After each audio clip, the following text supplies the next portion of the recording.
Selamat pagi teman-teman dan Bapak sekalian. Di sini kami dari kelompok 11 ini mempresentasikan hasil diskusi kami dengan judul budidaya tanaman sawi pakcoy Brassica rapa L. Di sini kami beranggotakan 4 orang. Yang pertama ada Rosa Ramadan dengan NIM 21045, Cecilia Melani Samosir dengan NIM 21048, Apri Asila Putri 21049, dan saya sendiri Efraim Solatambah 21060. Nah, di sini yang dibahas itu ada 6. Yang pertama pendahuluan, klasifikasi morfologi, syarat tumbuh dan budidaya, dan yang terakhir hama dan penyakit. Pakcoy atau bokcoy brassicarapa, kelompok Chinensis, suku sawi-sawian atau Brassicaceae merupakan jenis sayuran yang populer.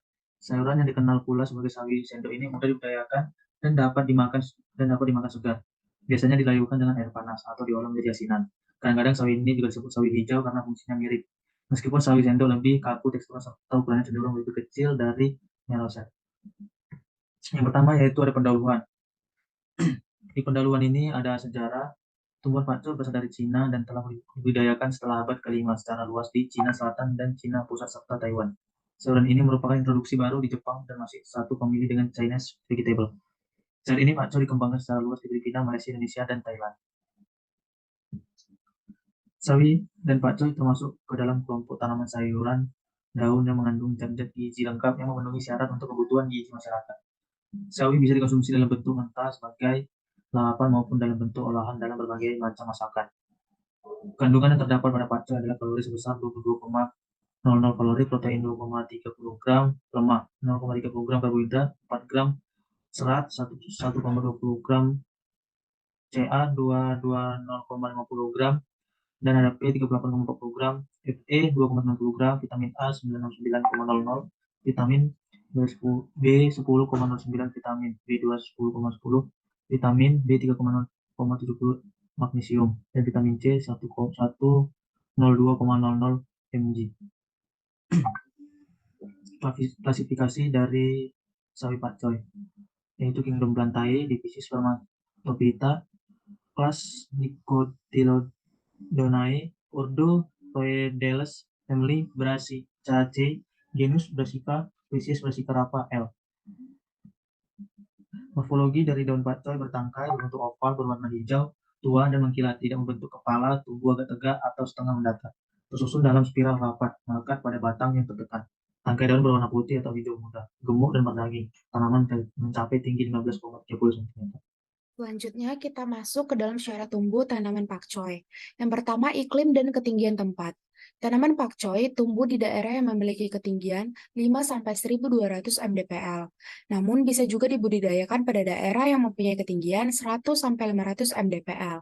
Tanaman pakcoy dapat tumbuh di tempat yang mempunyai suhu rendah dan tinggi, sehingga dapat diusahakan di dataran rendah juga dataran tinggi, tetapi pada kenyataannya, hasil yang diperoleh lebih baik di dataran tinggi. Jika dibudidayakan di dataran tinggi, umumnya akan cepat berbunga, karena dalam pertumbuhannya membutuhkan hawa yang sejuk dan lembab. Akan tetapi, tanaman ini juga tidak baik pada air yang menggenang. Dengan demikian, tanaman pakcoy cocok bila ditanam di akhir musim penghujan. 2. Ada media tanam. Media yang digunakan harus dapat menyediakan air, zat hara, dan oksigen, serta tidak mengandung zat racun bagi tanaman. Sedangkan bahan tanam yang sering digunakan untuk tanaman pakcoy hidroponik yaitu kokopit dan rockwool. Yang ketiga ada intensitas cahaya. Faktor cahaya juga sangat berperan dalam pertumbuhan tanaman pakcoy. Karena makin banyak cahaya, maka semakin mudah tanaman berfotosintesis.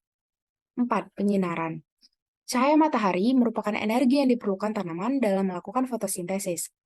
Energi kinetik matahari yang diperlukan untuk pertumbuhan dan produksi berkisar antara 350 kalori per cm kuadrat sampai 400 kalori per cm kuadrat setiap hari.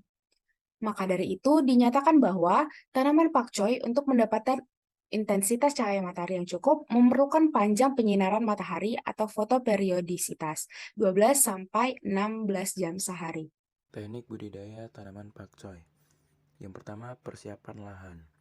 Hal pertama yang harus Anda lakukan dalam teknik budidaya pakcoy adalah persiapan lahan.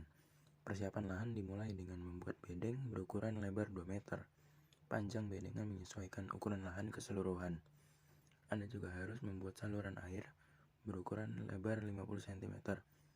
Setelah itu lakukanlah perataan permukaan bedengan dan pemberian pupuk kompos dengan dosis 7 hingga 10 ton hektar. Tahap persiapan akhir adalah menyiram lahan yang bertujuan untuk memadatkan kompos. Yang kedua, pembibitan. Tahap selanjutnya adalah pembibitan. Pembibitan dapat dilakukan dengan menggunakan polybag atau di bedengan yang terpisah dari bedengan utama. Taburkan benih pada permukaan lalu tutuplah dengan tanah setebal kurang lebih 2 cm. Lakukan perawatan dengan cara menyiram benih dengan sprayer. Setelah 3-4 hari, benih akan tumbuh.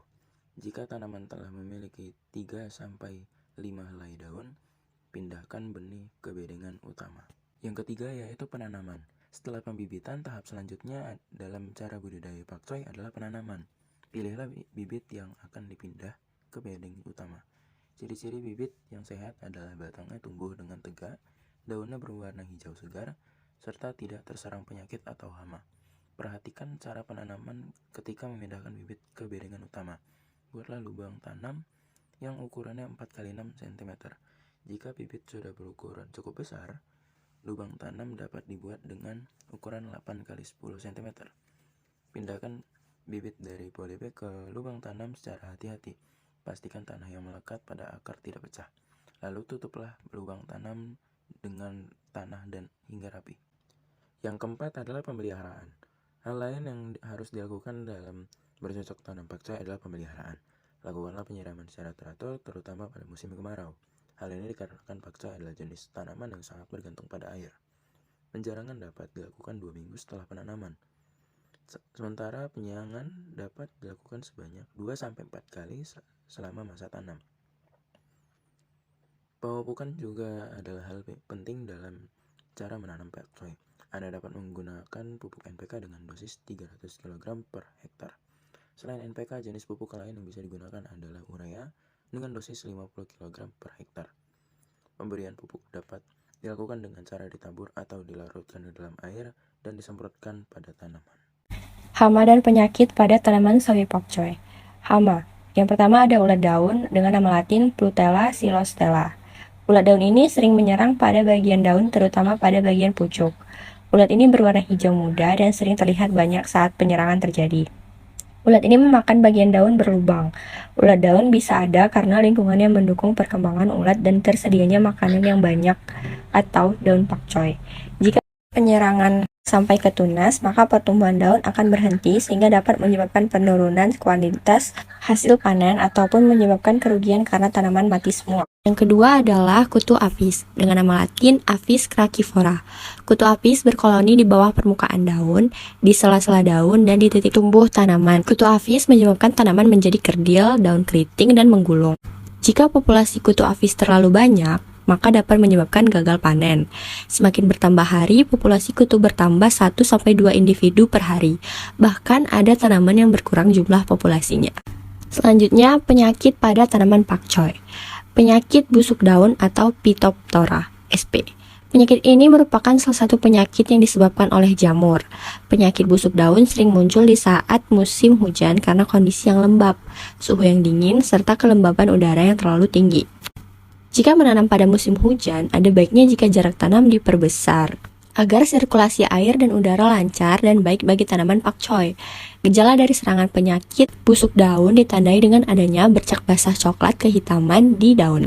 Yang kedua adalah penyakit akar gada atau Plasmodiofora brassicae. Penyakit ini menyerang tanaman pakcoy di bagian akar. Tanaman akan tampak layu pada siang hari namun tampak segar pada pagi hari. Jika salah satu tanaman dicabut, maka akan terlihat pada akar benjolan-benjolan pada akarnya. Jika tidak ada penanganan, maka tanaman akan berhenti bereproduksi. Karena ada hambatan pertumbuhan dikarenakan akar yang terkena penyakit akar gada, bahkan dapat menyebabkan tanaman mati karena nutrisi dari akar terhambat. Pengendalian hama dan penyakit tanaman sawi pakcoy. Yang pertama adalah pengendalian dalam budidaya tanam. Salah satu yang dapat dilakukan adalah dengan membersihkan sisa tanaman hasil panen sebelumnya ataupun membersihkan gulma dengan melakukan penyiangan. Bisa juga dengan melakukan pengolahan tanah sebelum tanam.